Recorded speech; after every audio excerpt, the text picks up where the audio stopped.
తెలంగాణను దేశంలోనే అగ్రగామిగా నిలిపేందుకు ప్రభుత్వం అహర్నిశలు కృషి చేస్తోందని పీసీసీ అధ్యక్షుడు మహేష్ కుమార్ గౌడ్ అన్నారు.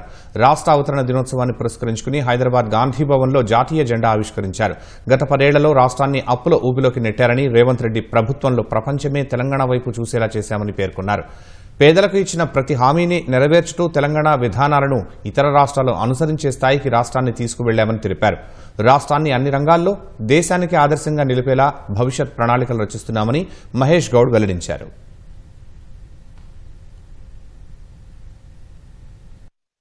వచ్చిన తర్వాత 10 ఏళ్ల బీఆర్ఎస్ పాలన మనం చూసాం మిత్రులారా.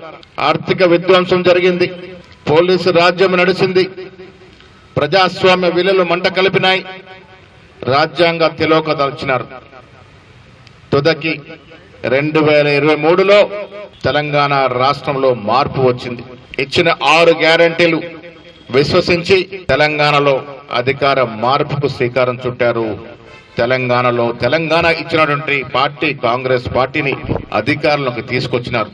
కామారెడ్డిలో మనం ప్రవేశపెట్టిన బీసీ డిక్లరేషన్ లో భాగంగా 42% రిజర్వేషన్ ఇస్తూ అసెంబ్లీలో 2 బిల్లు పాస్ చేసుకున్నాం.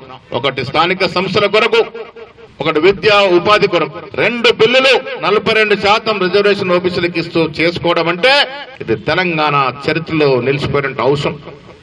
రేవంత్ రెడ్డి గారు ముఖ్యమంత్రిగా తప్పకుండా ఖర్గే, రాహుల్ గాంధీ ఆశయాల్ని ముందుకు తీసుకెళ్తూ తెలంగాణ రైజింగ్ ఈ దేశంలోనే నంబర్ 1 స్థానాన్ని ఎగబాకే విధంగా ప్రయత్నాలు జరుగుతా ఉన్నాయి.